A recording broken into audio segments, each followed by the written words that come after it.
صلاة تفتح لنا بها أبواب الخيرات والسعادة في دار الدنيا وفي دار المعاد وبارك لنا بها في عمرنا ورزقنا بأولادنا وعلى إخواننا من المؤمنين والمؤمنات والمسلمين والمسلمات أينما كانوا بجميع الجهاد والبلاد وتنجينا بها وإياهم من جميع الأهوال والآفات ومن شر الحياة وشر الممات ودي الحسنة وقضي الحاجات. قال Al-Musannif rahimahullah wa nafa'ana bihi wa bi jami'i ulumihim fid dharain amin. Halaman 168.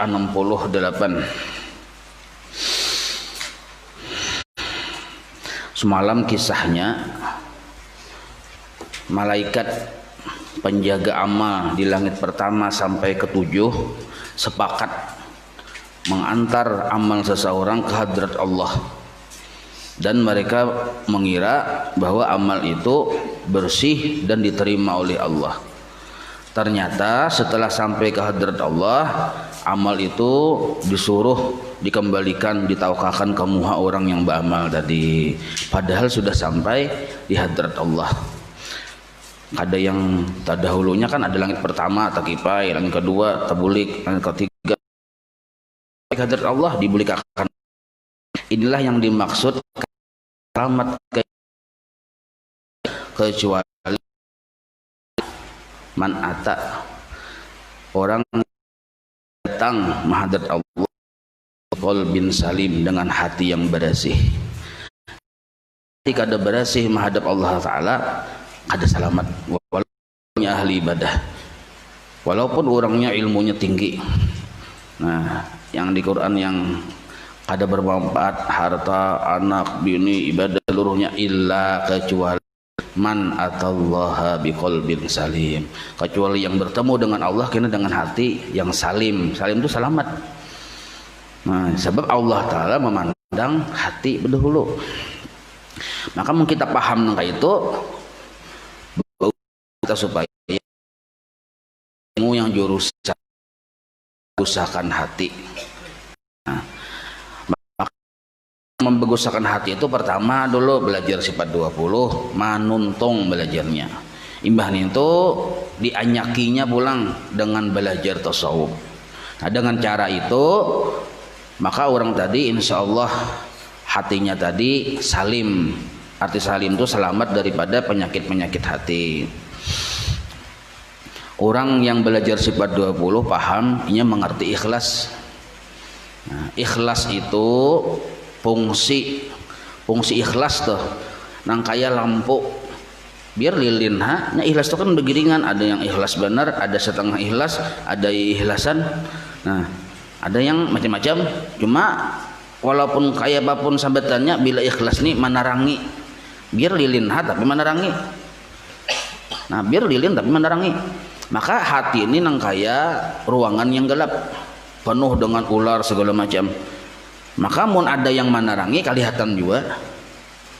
Amun kadap lalu, nah ya bila beramal dalam keadaan hati yang kadap, amalnya tadi ditolak oleh Tuhan. Nah itu.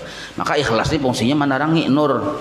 Karena inya tarang, sedangkan yang ular, kalajengking segala macamnya kada katuju lawan tarang. Jadi makin nyarak hati dengan lampu ikhlas tadi, makin takipayan tuh yang penyakit-penyakit hati kayak ular tadi bugahannya. Ular, kala bogahan beratan karenanya kada katuju lawan tarang. Takipayan je beratan tuh, ini perumpamaannya nih.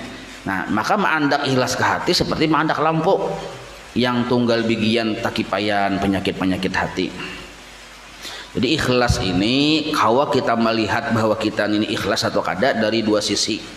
Nah, pertama, bujurkah tujuan kita di dalam beramal? Bujurkan tujuan. Apa tujuan dalam beramal? Yang sebujur-bujur tuh napa? Sepaling-paling bujur napa? Ya banyak pang yang mengaku bujur ya, kalau yang kayak ini cuma yang sepaling bujur tuh kayak apa? Ada ilmiahnya. Kada kawadi mengaradau, ada ilmunya, ada pelajarannya. Nah, ternyata yang sepaling bujur niat itu adalah bukan menghendaki urusan duniawi, bukan pula menghendaki urusan ukhrawi. Nah, ini yang paling sebujur-bujur lah, yang paling sebujur-bujur. Sebab bila kita menghendaki urusan duniawi itu masih menuntut kesenangan pribadi, atau bahasa Arabnya hudzudzun nafsi. Jadi kita beramal itu karena mencari kesenangan pribadi. Mengganang nah kayak selamat dari api neraka, nih masa bujur-bujurnya kayak apa tuh nah orang yang beramal supaya selamat dari api neraka itu masih memikirkan diri dengan keikhlasan. Nah, masih memikirkan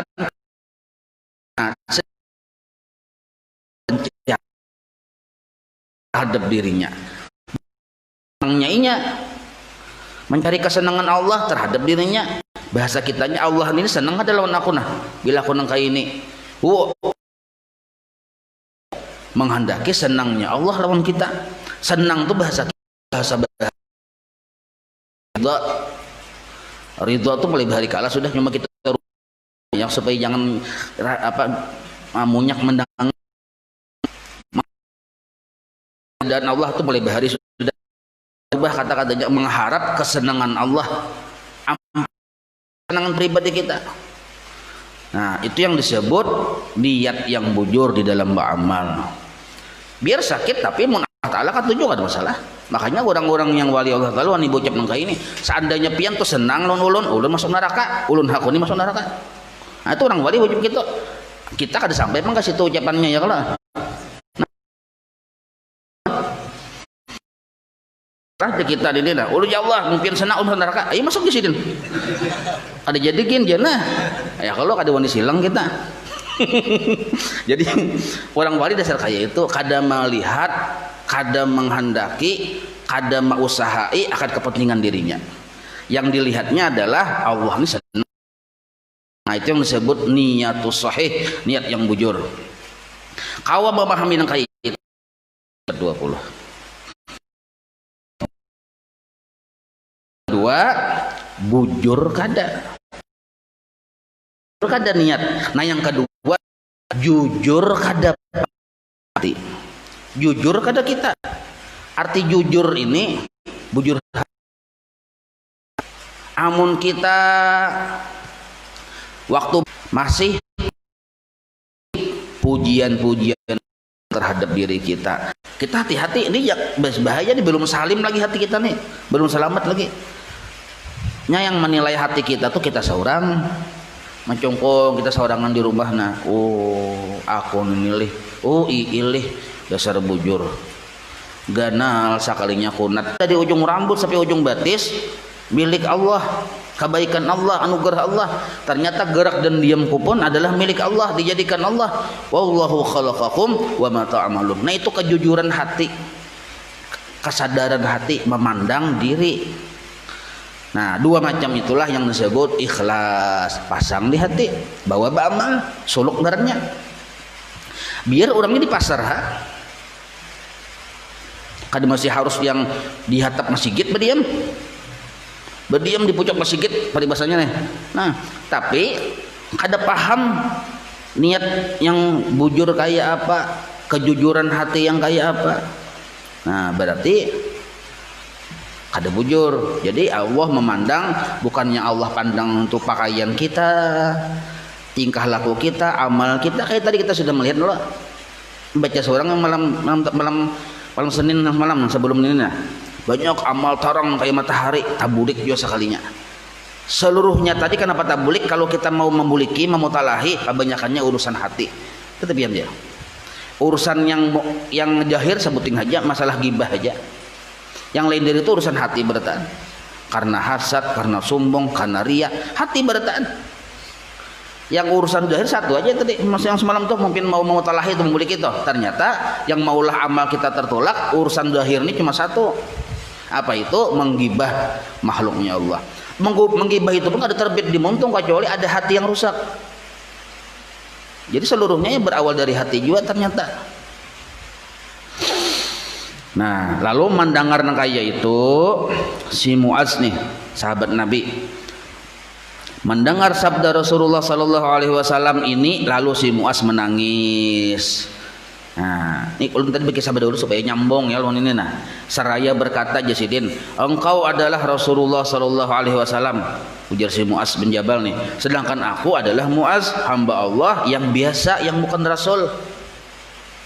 Hamba Allah yang biasa yang bukan rasul. Pian kekasih Allah. Pian nyata selamat ulun ini, Bang. Kayak apa Nabi? Nah, kayak itu. Maka bagaimana aku dapat selamat dan sejahtera? Kayak apa ulun Nabi bisa selamat melihat engkau ini keadaannya nah. Mun sampai ke langit pertama tabulik, langit kedua tabulik. Kayak apa ulun mimpiannya tak selamat. Lalu Rasulullah sallallahu alaihi wasallam menjawab. Nah, jawaban Rasulullah dapat yang benar. Jadi Nabi, hendaklah engkau wahai Muaz ikuti aku walaupun hanya dengan sedikit amalan. Nah, ikuti aku. Mutabaah kepada Rasulullah sallallahu alaihi wasallam. Maksud ikuti di sini Nabi ikhlas, kita pun disuruh ikhlas. Nah itu. Nabi itu ikhlas. Maksud ikuti aku di situ nah. Tulis di bawah ikuti itu ikhlas. Nah, Nabi, aku ini ikhlas ya Nabi, umpati aku juga ikhlas. Itu maksudnya. Aku ini ikhlas ya Nabi, ikuti aku nah juga ikhlas walaupun hanya dengan sedikit amalan. Biar 2 rakaat maka sudah 1 rakaat diringkas pulang sama yang sunat maka dihilas pulang. Fardu kifayah berbagi amplop orang biasanya orang lah. Lihat ya dulu tating. Mana tipis bandar nih pada kawan aja. Pasnya 2 kali takbir aja. Nah, ya kalau wahai Muaz. Nah, satu pertama ikuti aku walaupun dengan sedikit amalan. Wahai Muaz, jaga lidahmu baik-baik dari mencela saudaramu yang membaca Al-Qur'an. Maksudnya golongan ulama. Nah, hati-hati kita jangan sampai memprotes para ulama tuh jangan, karena sidin tuh tahu pada kita. Ibarat kunci itu banyak diisi. Kunci 12 juga sidin tuh. Namun kita nih bisi kunci sebutingannya tuh yang buruk benar sudah. Orang banyak bisa kunci, jangan model kayak ketujuh memprotes. Wah, ulama nampanin tuh aja. Nong kayak ini. Wah, anu nampanin tuh ya. Nah, itu kada boleh nang kayak itu. Nah, dijaga jangan sampai mencela. Dan pertangguhkanlah segala dosamu ke atasmu dan jangan engkau mempertanggungkan dosamu ke atas mereka. Nah, maksudnya jangan sampai kita menyalahkan para ulama. Itu maksudnya, kata-katanya panjang. Maksudnya jangan sampai kita menyalahkan para ulama. Sebab bila kita menyalahkan para ulama, menganggap para ulama itu yang berdosa, yang bersalah. Salah nih itu. Nya bisa pian. Apalagi zaman sekarang terserang aja nah lah. Jangan sampai aja sekali nah. Nah, yang terkenal ulama di Indonesia ini kan wakil presiden malam. Ya kalau ulama kadang itu. Ulama siapa yang meragukan keulamaan sidin? Nah, imbah nih tuh Mbah Sidin mencalon jadi wakil, lalu banyak yang mencela Sidin. Nah, masalah kada katujuh tuh pribadi masing-masing. Silahkan aja kada tujuh, kada usah dicucok ya kalau. Tapi mun kada sependapat silahkan, tapi mencela tuh jangan. Mencela tuh yang dilarang. Mbak ulama napanin tuh aja. Anu napanin tuh aja. Nah, tuh kada boleh nang itu. Itu termasuk sudah melanggar batasan-batasan syariat, kada boleh. Nah, kalau kita kada ketujuh, mbak dia aku kan sudah dapat sidin aja. Harusnya yang anum jadi wakil, harusnya anu ini misalnya lah. Nah, cocok yang lain selesai. Kada kali-kali, amun kita mencela tuh kada boleh. Ini banyak bener nih pian nih. Banyak bener terjadi kini sidin makan bakukut pahala. Kita sudah pahala sedikit, tak julung ke sidin pulang. Ada dosa sidin sedikit, julung ke kita. Nah, ya kalau jadi hati-hati bener. Bisa nak itu pian.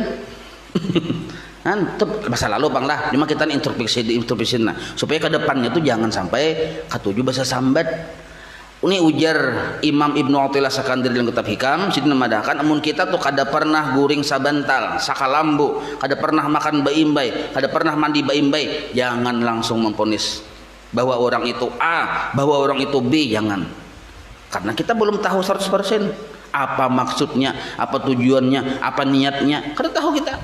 Apalagi bertamu kada suah, bertamuan kada suah, menyambat lancar bener berkilo-kilo seharian. Memandir sidin aja dulu. Tapi dahulu Bang, tapi kada di sini Bang orangnya Bahari ini kisah Bahari. Yang di zaman kisah yang di kutub utara Bahari. Nah, jadi kita beristighfar ya kalau beristighfar. Sebab ini ulama aja padahal kan ulama.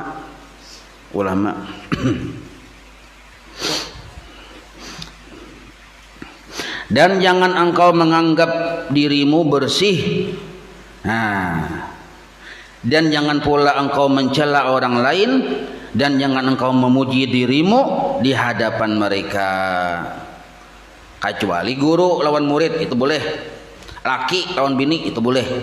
Nah, kenapa? Supaya mengisahkan jadi pelajaran nang kaini nah wahai istriku tercinta.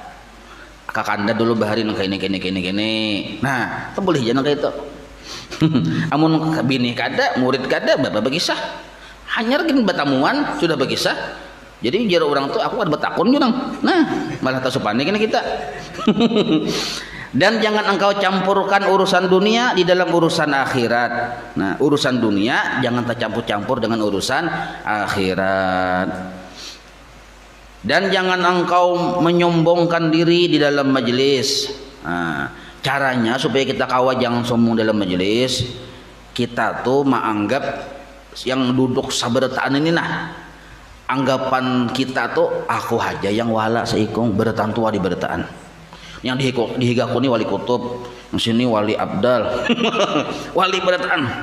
Nah, aku aja yang wala. Nah, kayak itu. Jadi kita mau menghormati orang, jangan dipaling. Ini bisa dipaling. Sebertaan ini aku panggil wali aja. Dipaling naranya kayak itu. Mun bertaan ini ngalih hati wala bertaan. Ngalih hati kisah hati. Berat dituduhi ngalih dituduhi. Ya. Nah, selesai dah kayak itu luput nang itu. Dan jangan engkau menyombongkan diri di dalam majelis. Nanti orang banyak akan takut kepadamu karena kejahatanmu. Nih mudah kayak anak berharap nih lah. Dan jangan engkau berbisik-bisik kepada seseorang sedangkan seorang lagi ada di sisimu. Bertiga nih bakawan, seikung A dengan B berbisik-bisik. C-nya kada dihirani, tersinggung karena C-nya, ya C-nya memandir aku kan nih. Nah, itu kada boleh. Dan jangan engkau membesarkan dirimu, nah, maka akan terputus padamu segala kebaikan di dunia dan di akhirat. Jangan ujub ya kita. Sekali kita bangga lawan diri, maka Allah Ta'ala itu memutus rahmatnya lawan kita waktu itu. Termasuk rahmat ya rezeki, keselamatan, keamanan segala macam itu nah. Nah, arti ujub itu nah, karena ujub ini kita sudah masuk dalam ilmu sifat 20, kita masuk ke wilayah haknya Allah, itu ujub naranya. Masuk ke wilayah haknya Allah. Padahal ada hak Allah, ada hak hamba. Dan jangan engkau carikan, engkau pecah belah akan manusia. Nah, jangan memecah belah manusia. Maka akan mencarik akan dikau oleh anjing-anjing api neraka pada hari kiamat nanti. Artinya jangan adu asah ya kita. Allah Ta'ala telah berfirman, wan nasyithati nashta. Maksudnya demi yang mencarik akan carikannya, maksudnya yang merubik-rubik akan sebuah rubikan. Apakah engkau ketahui wahai Muaz, ya Nabi, siapakah mereka yang merubik-rubik atau mencari-cari itu? Muaz bertanya, ya Rasulullah, sebenarnya siapa mereka? Lalu Nabi SAW menjawab, itulah anjing-anjing yang garang, yang ganas, yang buas di dalam api neraka, yang akan mencarikan daging hingga sampai ke tulang, merubik dagingnya kita, dicari-cariknya lawan gigi, lawan kuku sampai ke tulang. Gara-gara kita tadi merusak-rusak hubungan sesama orang Islam, mencari-cari itu merusak-rusak gitu nah. Muaz bertanya, ya Rasulullah, siapakah orang yang mampu melaksanakan segala perkara yang engkau sebutkan tadi? Artinya banyak benar perkaranya ya, supaya hati itu bagus. Siapa yang kawan kayak itu, dan siapakah yang akan selamat dari siksaan itu? Nabi SAW menjawab, itu sebenarnya mudah bagi orang yang dimudahkan oleh Allah. Nah, mudah bagi orang yang dimudahkan oleh Allah. Nah, kayak apa caranya supaya kita mudah dan dimudahkan oleh Allah? Maka ujian para ulama hikmah, hidayah, taufik, inayah itu sambetannya belain, maksudnya sama aja, maksudnya pertolongan Allah. Hidayah pertolongan Allah, pintangan Allah melajari lalu kita paham. Taufik pintangan Allah menolongi kawa mengamalkan. Allah menolongi pindangan kita kau mamalkan, kita yang paham kau kita mamalkan kita paham taufik narannya. Nah inayah kau menyadari bahwa seluruhnya ini adalah pertolongan Allah, inayah narannya.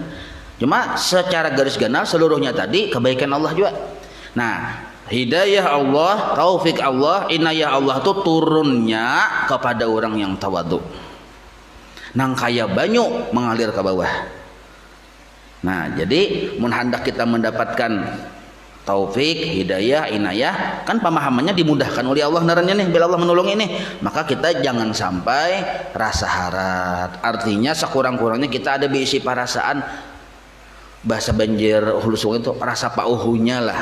Mun minder kan dijual lah, cuma rasa pauhunya, maka itu di hati ini perasaan hati, rasa hina. Makanya orang yang berisi perasaan rasa hina, rasa banyak dosa, dan memang jasa kayak itu kenyataannya itu lebih baik daripada orang yang beribadah tapi ujung-ujungnya sombong.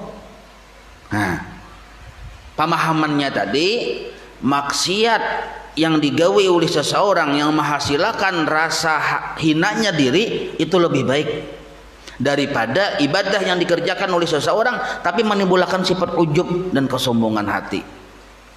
Kenapa aja bisa kayak itu aja? Karena kesombongan hati ini kadang mendapat hidayah, taufik dan inayah Allah. Sedangkan kehinaan diri tadi mendapat tuangan hidayah, taufik dan inayah dari Allah. Nah, mungkin aku bermaksiat aja, kada kayak itu juga maksudnya. Maksudnya ada kayak itu, cuma hikmah maksiat tuh ada. Makanya kita jangan meremehkan orang bermaksiat. Siapa tahunya langsung bertaubat, merasa rendah, merasa hina. Nah, cucuran bantuan Allah kasih itu bukanya. Kita mah kan. Nah, kemudian lalu Khalid bin Mi'dan berkata, Jasidin, maka aku tidak pernah melihat seseorang yang lebih banyak membaca Al-Quran Karim daripada Muaz, karena beliau paham terhadap hadis yang besar ini. Artinya Sidin ketujuh membaca Quran ini supaya dapat syafaat Al-Quran dan supaya menjaga muntung, jangan sampai tak sambat-sambat yang ada bagus. Nah, lalu membaca Al-Quran Sidin. Maka hendaklah engkau renungkan baik-baik perkara-perkara yang terkandung di dalam hadis tadi, wahai orang yang gemar kepada ilmu pengetahuan. Dan ketahuilah bahwasanya sebesar-besar sebab yang dapat mengukuhkan perangai yang jahat di dalam hati ialah orang yang menuntut ilmu. Tetapi tujuannya hendak menunjukkan kelebihan dirinya dan dengan tujuan supaya pandai berbicara. Nah, jadi kebanyakannya sifat ujub, sifat sombong, rasa harap itu ada di hati orang alim, orang yang menuntut ilmu. Kenapa? Karena tapi orang menuntut ilmunya yang tujuannya tadi salah, tujuannya supaya hendak pandai berceramah aja, hendak supaya inya dipadahkan orang yang berisi banyak ilmu, berisi banyak kitab, berisi banyak guru. Makanya kada berfoto lawan guru siapakah lalu diuploadnya ke pecibok. Nah, supaya dipadahkan orang patuh lawan guru anu misal kayak itu. Nah, ini berbahaya nih, hati-hati jangan dibiasakan kayak itu. Dan dengan tujuan supaya pandai berbicara, bisa bicara mah aja. Karena orang awam, orang yang tidak berilmu adalah agak lebih jauh dari perangai-perangai yang jahat ini. Orang awam maulah menyembunyikan ilmunya jaga dede. Ya kalau aku sombong ya, kepada sombong apa aja? Napa yang sombongakan ya kada Nah, hendak menyembungakan seorang paham lancar mengerti tafsir Quran, ada juga seorang Quran yang kada bisi. Nah, hendak kepada seorang alim paham di bidang misalnya di bidang fikih, kada kawa juga seorang hajab istinja belum bujur. Jadi pintangan hendak menyembungakan lawan diri seorang bisi kelebihan tuh kada kawa di pintangan orang awam nih. Yang bisa sombong tuh orang alim dengan ilmunya. Kenapa sombong? Ini awalnya menuntut ilmu sudah salah niatnya sudah salah, kada ada bimbingan. Nah, sama orang miskin ngalih sombong menyembunyikan mobil mewah, mana mobilnya? Ya kalau menyembunyikan mobil apa rumah gonol megah, mana rumahnya? Amun sahabat miskin sombong juga ngalih teh.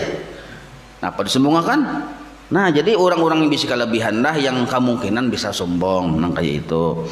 Maka lihatlah pada dirimu dan timbanglah baik-baik yang mana yang lebih penting dan yang mana yang lebih baik. Nah, insyaallah wallahu a'lam. Kita sambungkan lah. Sambungannya di situ. مولاي صل وسلم دائما أبدا على حبيبك خير خلق كلهم يا ربي بالمصطفى بلغ مقاصدا واغفر لنا ما مضى يا واسع كرمي وصلى الله على سيدنا محمد وعلى آله وصحبه وسلم والحمد لله رب العالمين تقبل الله منكم